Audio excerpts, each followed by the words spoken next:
हजार हजार 10-10 हजार की भीड़ है शिष्य की, बहुत शिष्य हैं और सब भजन को उपदेश कर रहे हैं, लेकिन भजन होता नहीं। ये बात समझिए भाई। हमारे उजाटिया गुरु के शिष्य बैठे, हमारे बाबा गुरु हैं, उनके शिष्य बैठे हैं 1-2, तो भजन होता नहीं। भजन क्यों ना हो? क्या भजन जब तक होता नहीं जब तक मेरे चरित्र में सुधार नहीं है। भजन जब तक होगा नहीं जब तक मेरे विचार सही नहीं है। भजन जब तक होगा ही नहीं भजन। अगर जब मेरा स्वभाव बदल जाए, मेरा चरित्र बदल जाए, मेरा विचार बदल जाए, तो फिर भजन सिद्धांत है। रामायण में एक बार वो प्रमाण है कि रामायण में जब अधर्म ज्यादा है वो, तो रावण की जब रावण अवतार भयो और दुनिया भर को अधर्म है, वो राक्षस अधर्म करने लगे, तो पृथ्वी माँ गा को नियुक्त बना के गैया को देवतन की जोड़े गई। पृथ्वी मैया ने कही कि देवताओं मैं तो पाताल लोक को जा रही हूं, अब मुंह पे पाप सहन ना है रे। अब देवतन ने कही कि भाई अब क्या करा जाए?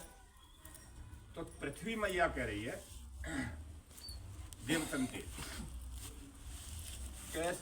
गिर सर सिंधु भार नहीं मोल।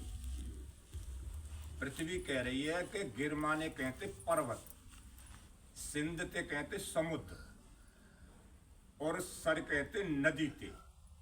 तो पृथ्वी माँ कह रही है कि मुझे पर्वतों से बोझ नहीं लगता, मुझे समुद्र से बोझ नहीं लगता, मुझे नदियों से बोझ नहीं लगता।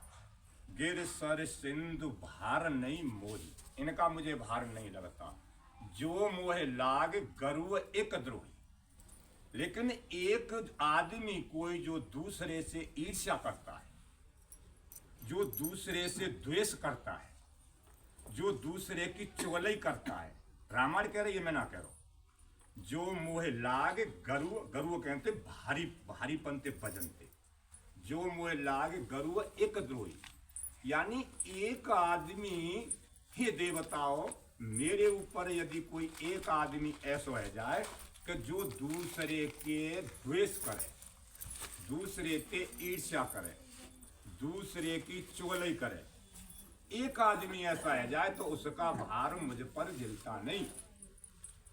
अब यहाँ एक नहीं है देवताओं, यहाँ तो निगम राक्षस है, इसीलिए मुझ पर भजन नहीं झिल रहा है। मैं अब पाताल लोक में जा रही हूँ। तो अब ये बात हमारी समझ लेती है। यानी जब तक इस पृथ्वी माँ जा बातें कह रही है कि मुझे ऐसे इंसान से भजन लगता है, सत्संग की महिमा। तो